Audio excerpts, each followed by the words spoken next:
अब ना टाइप 2 मैं स्टार्ट करती हूँ, लेकिन टाइप 2 से पहले वो जो डिसेंसिटाइजेशन की बात हुई थी, तो फिर ये है कि अगर क्योंकि ड्रग जो है, ड्रग का मेटाबॉलिज्म होता है, ड्रग एक्सक्रीट आउट हो जाती है प्लाज्मा से, तो एज ए रिजल्ट फिर से हमारे पास जो है आईजी एंटीबॉडीज़ का लेवल जो है वो इंक्रीज़ कर जाता है।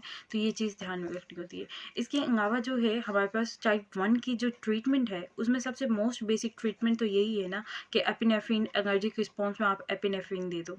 इसके अलावा उस इन्वायरमेंट में ना एलर्जेंस एंड पोलन्स इन सबसे अवॉइड किया जाए, और जितने भी मेडिएटर्स हैं उनके अगेंस्ट काउंटर एक्टिव जो ऐसी ड्रग्स जो उनके अगेंस्ट है एंटागनिस्ट वो दे दी जाए, जैसे कि एंटी हिस्टामिन्स एंटी सिकोटिनिन्स दे सकते हैं। इसके अलावा जो है कुछ ऐसी ड्रग्स दी जाए जो कि उनकी मेडिएटर्स की रिलीज को ही रोक दे, जैसे क्रोमोनिन जो है, क्रोमोनिन सोडियम जो है वो इन मेडिएटर्स की release from the mast cell इसको रोक देते हैं। तो ये सारा जो है ये फार्मा में डिस्कस किया जाता है। इसके अलावा कॉर्टिकोस्टेरॉइड्स दे सकते हैं कि टू काउंटर द इन्फ्लेमेशन, ये सारा कुछ है इसकी ड्रग की ट्रीटमेंट में। अच्छा, अब जो स्टार्ट होता है वो है कि type 2 hyper sensitivity, cytotoxic hyper sensitivity जो क्या होती है। अब साइटोटॉक्सिक मीन्स के cyto means Seng, Seng killing जो है, सेंग की जो किलिंग में इन्वॉल्व होती है हाइपर सेंसिटिविटी, वो है, ये टाइप 2 है। अच्छा, अब जो हमने टाइप 1 की थी दैट वाज आईजीई मेडिएटेड, ठीक है। अब आईजीई मेडिएटेड थी और IgE mediated is not involved in complement activation, ठीक है। लेकिन जो टाइप 2 है हमारे पास that is complement mediated, cytotoxic type 2 cytotoxic hyper sensitivity.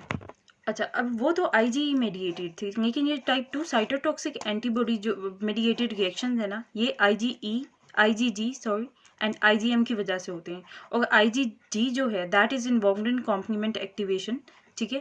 तो आईजीजी जो है कॉम्प्लीमेंट एक्टिवेशन में इन्वॉल्व होता है। अब बेसिकली होता क्या है कि हमारे पास ये एक सेल पड़ा है, एक मिनट, ये सेल है रेड ब्लड सेल्स, और मोस्टली जो है ना ये मोस्टली रेड ब्लड सेल्स उनकी हिमोलिसिस, ये वाली हाइपर सेंसिटिविटी है दैट इज इन्वॉल्व हिमोलिसिस। जितने भी हिमोलिसिस हैं जिसमें भी ट्रांसफ्यूजन रिएक्शंस हैं, रीसस हिमोलिसिस है या दूसरी जो हिमोलिटिक एनीमियाज, इन सब में यही इन्वॉल्व होती है। अच्छा, अब जो है इसमें हमारे पास ये है कि ये आरबीसी है, उसकी सरफेस पे एंटीजन अटैच्ड है, ठीक है, एंटीजन एक्सप्रेस हुई पड़ी है। अब आईजीजीआई और इस एंटीजन के साथ आके अटैच होगी through the fab region, IgG के फैब रीजन से ये अटैच हो गई, ठीक है, इस एंटीजन से, और एफसी रीजन से फिर इसने कॉम्प्लीमेंट्स की अटैचमेंट करवाई अब खुद से, ठीक है। आईजीजी के दो रीजन्स हैं, आईजीजी सारी सबके ऑलमोस्ट दो होते हैं, एफसी एंड एफएबी।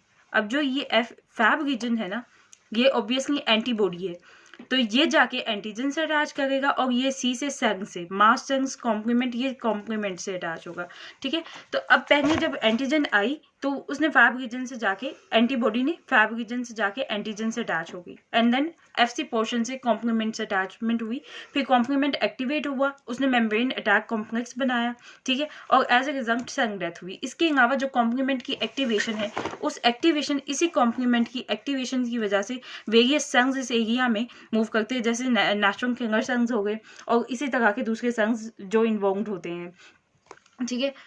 और फिर जब दूसरे सेल्स इस तरह के जब आएंगे तो ये एफसी, ये जो है आईजीजी है, अपने एफसी पोर्शन से उनके दूसरे सेल्स के एफसी पोर्शन, ये दोनों मिलकर अटैच हो जाते हैं, और ऐसे एंजाइम्स रिलीज होते हैं कि जो सेल डेथ में इन्वॉल्व होंगे, as a result cell death हो जाएगी, ठीक है। इसके अलावा दूसरा जो मैकेनिज्म है, एक तो ये है, दूसरा ये है कि समटाइम्स क्या होता है कि हमारे पास कुछ इस तरह के वो आते हैं, कुछ इस तरह के पैरासिटिक इन्फेक्शंस होते हैं कि जो इरेडिकेट इजीली नहीं हो सकते, बिकॉज पैरासाइट का जो साइज है वो ज़्यादा हो गया। तो एज ए रिजल्ट क्या करता है कि ये जो एंटीबॉडी है ये जाके बाइंड करती है इयोसिनोफिल्स से, और इयोसिनोफिल्स एज ए रिजल्ट ये एंटीबॉडी बाइंड की इयोसिनोफिल्स से, ठीक है, और इयोसिनोफिल एज ए रिजल्ट ऐसे प्रोटियोलिटिक ऐसे एंजाइम्स रिलीज करता है कि जो पैरासाइट के एक्शन को, पैरासाइट को ख़त्म कर देते हैं, और इस वाले रिस्पॉन्स को कहते हैं एंटीबॉडी डिपेंडेंट साइटोटॉक्सिक रिस्पॉन्स, ठीक है, एंटीबॉडी डिपेंडेंट साइटोटॉक्सिक जो है रिस्पॉन्स है ये वाला। और ये जो है टाइप 2 साइटोटॉक्सिक हाइपरसेंसिटिविटी की ये एक एग्जांपल है। अच्छा, इसके अलावा आप कुछ ड्रग्स बताई हुई है कि उनके क्या रोग है इस सारी हाइपर सेंसिटिविटी में। तो पहले जो है पेनिसिलिन है, फेनएसिटिन है और क्विनिडीन है। ये क्या करती है कि ये सरफेस प्रोटीन्स और आरबीसीज वहाँ पे जाती हैं और कॉम्प्लीमेंट की एक्टिवेशन और फिर हेमोलिसिस हो जाती है इस रेड ब्लड सेल्स की as a result of attachment of antibody to the red blood cells. और कुछ दूसरी ड्रग्स जैसे कि क्विनीन है दैट अटैचेज टू प्लेटलेट, और ये जो है ऑटो एंटीबॉडीज प्रोड्यूस करेगी और प्लेटलेट की लाइसिस में इन्वॉल्व हो जाएगी। इसके अलावा हाइड्रोलाजीन है that is directed at cell DNA. अच्छा, अब कुछ इन्फेक्शंस ऐसे होते हैं कि जो ऐसी एंटीबॉडीज प्रोड्यूस करते हैं जो कि क्रॉस रिएक्ट कर देती है विद रेड सेल एंटीजेंस और as a result haemolytic anaemia हो सकता है। अच्छा, इसके अलावा हेमोलिटिक एनीमियाज के अलावा ना एक एग्जांपल इसकी गुड पैस्चर सिंड्रोम भी होती है। गुड पैस्चर सिंड्रोम में क्या होता है कि ये एंटीबॉडीज़ जो हैं वो जाके बेसमेंट मेम्ब्रेन पे जाके अटैच हो जाती हैं।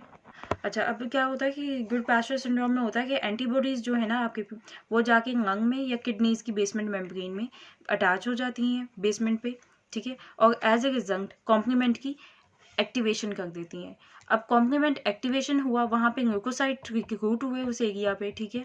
अब ल्यूकोसाइट आए, ल्यूकोसाइट्स ने प्रोटीएजेज ऐसे रिलीज करते हैं जिनकी वजह से हमारे पास जो है प्रोटीएजेज ऐसे रिलीज करेंगे जो सेल डेथ कर देंगे इवेंचुअली, ठीक है, सेल की लाइसिस वगैरह ये सब कुछ कर देते हैं।